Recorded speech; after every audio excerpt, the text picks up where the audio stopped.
Bonjour à tous. Des studios de RCI aux quatre coins du monde en passant par ceux qui sont dans leur voiture, chez eux, au travail. Soyez donc les bienvenus dans l'émission Bonne Nouvelle animée par le pasteur Josias. J'espère que votre semaine a été riche en expériences de vie, que vous avez pu progresser dans différents domaines de votre existence.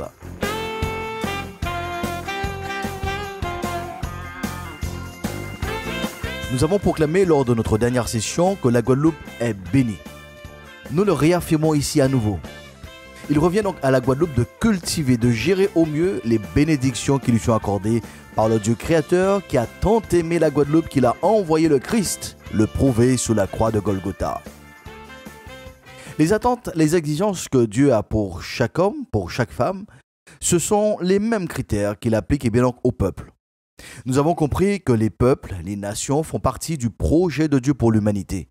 Dieu a dû taper du poing sur la table à Babel pour faire appliquer son ordonnance « Remplissez la terre ».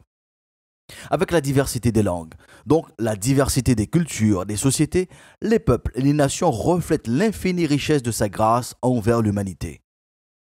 En parlant de son retour imminent, le Christ met l'emphase sur le jugement des nations des peuples en Matthieu chapitre 25. Il déclare donc au verset 31 : « Quand le Fils de l'homme viendra dans sa gloire avec tous ses anges, il prendra place sur son trône glorieux. Tous les peuples de la terre seront rassemblés devant lui. Alors il les divisera en deux groupes. Tout comme le berger fait le tri entre les brebis et les boucs, il placera les brebis à sa droite et les boucs à sa gauche. Après quoi, le roi dira à ceux qui seront à sa droite : Venez, vous qui êtes bénis par mon Père. Prenez possession du royaume qu'il a préparé pour vous depuis la création du monde. Car j'ai eu faim et vous m'avez donné à manger. J'ai eu soif, vous m'avez donné à boire. J'étais étranger, vous m'avez accueilli chez vous. J'étais nu et vous m'avez donné des vêtements. J'étais malade et vous m'avez soigné. J'étais en prison et vous êtes venus à moi. Alors les justes lui demanderont : Mais Seigneur, quand avons-nous vu avoir faim et t'avons-nous donné à manger ? Ou avoir soif et t'avons-nous donné à boire ? Ou quand avons-nous vu étranger et t'avons-nous accueilli ? Ou nu et t'avons-nous vêtu ? Ou malade ou en prison et sommes-nous venus te rendre visite ? Et le roi leur dira : Vraiment, je vous l'assure, chaque fois que vous avez fait cela à l'un de ces plus petits de mes frères, c'est à moi, même oui, que vous l'avez fait. Puis il se tournera vers ceux qui seront à sa gauche. Retirez-vous loin de moi, vous, que Dieu a maudit, et allez dans le feu éternel préparé pour le diable et ses anges. Car j'ai eu faim, et vous ne m'avez rien donné à manger. J'ai eu soif, et vous ne m'avez rien donné à boire. J'étais un étranger, et vous ne m'avez pas accueilli chez vous. J'étais nu et vous ne m'avez pas donné de vêtements. J'étais malade et en prison et vous n'avez pas pris soin de moi. Alors ils lui demanderont à leur tour : Mais Seigneur, quand avons-nous vu souffrant de la faim ou de la soif ? Quand avons-nous vu étranger, nu, malade ou en prison ? Et avons-nous donc négligé de te rendre service ? Alors il leur répondra : Vraiment, je vous l'assure, chaque fois que vous n'avez pas fait cela à l'un de ces plus petits, c'est à moi que vous avez manqué de le faire. Et ils s'en iront au châtiment éternel, tandis que les justes entreront dans la vie éternelle. Fin de lecture. Nous observons dans ce passage que le Christ évaluera donc les peuples sur les dysfonctionnements générés par la mauvaise gestion des hommes. Ce ne sont pas les problèmes créés par la désobéissance de l'homme vis-à-vis de Dieu qui sont jugés, mais la volonté, la capacité, la détermination de tout un peuple à réparer les inégalités, à rééquilibrer les forces, à œuvrer pour ce qui est juste au sein de la nation et entre les peuples. Quels sont donc ces enjeux pour les peuples ? Les besoins alimentaires, les flux migratoires, l'entraide, la santé, les privations de liberté.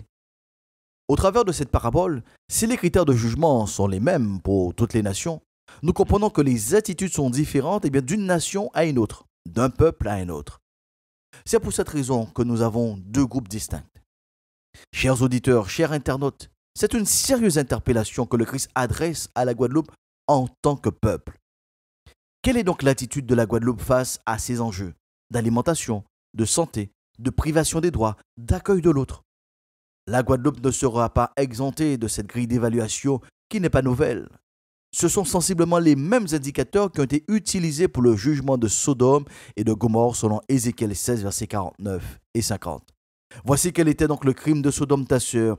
Elle et ses filles étaient devenues orgueilleuses parce qu'elles vivaient dans l'abondance et dans une tranquille insouciance. Elles n'ont offert aucun soutien aux pauvres et aux nécessiteux.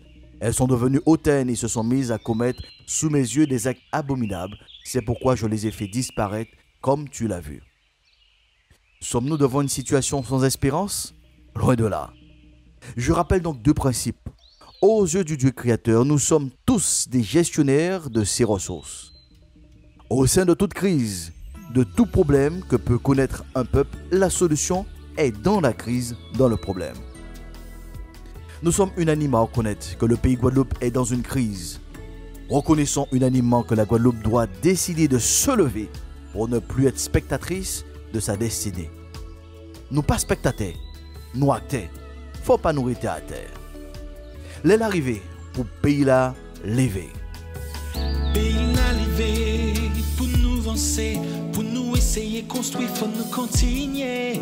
Nous j'appelle trop de temps, nous j'ai gaspillé, nous j'ai pleuré, nous j'ai souffert, mais je dis jour, faut nous aimer nous, marcher main dans la main, arrêtez mal parler pour nous regarder devant, et nous qui voyons un jour, soleil là qui viré, on les cœurs nous, on les larmes, on nous pays là, lever.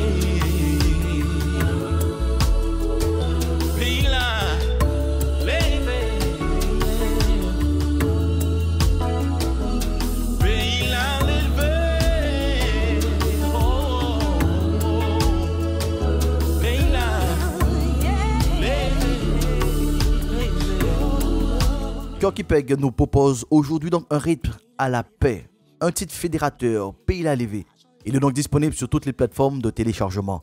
C'est une belle composition artistique avec donc des artistes guadeloupéennes, Dominique Zourbabel et Judith Flessel-Toto, autour d'une chanson qui invite à l'unité pour pouvoir dessiner ensemble un avenir meilleur. Tant que le Christ n'est pas encore retourné, il y a de l'espoir pour la Guadeloupe. Levons-nous et reconstruisons notre pays avec la justice, la droiture et surtout l'amour.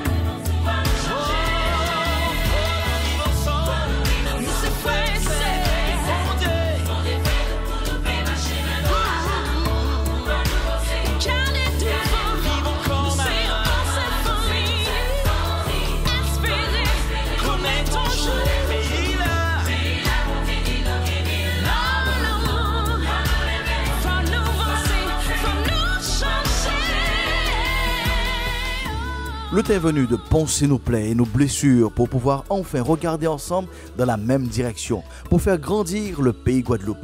Nous devons dès aujourd'hui nous rassembler dans l'amour et avec humilité. Nous pouvons conjuguer nos efforts et former un peuple uni, ambitieux, un réseau de compétences dans la fraternité. Et il nous faut croire en nous, en notre potentiel. Que le peuple se lève pour voir briller donc le pays. Tels sont donc les propos de l'artiste Cœur qui pègue.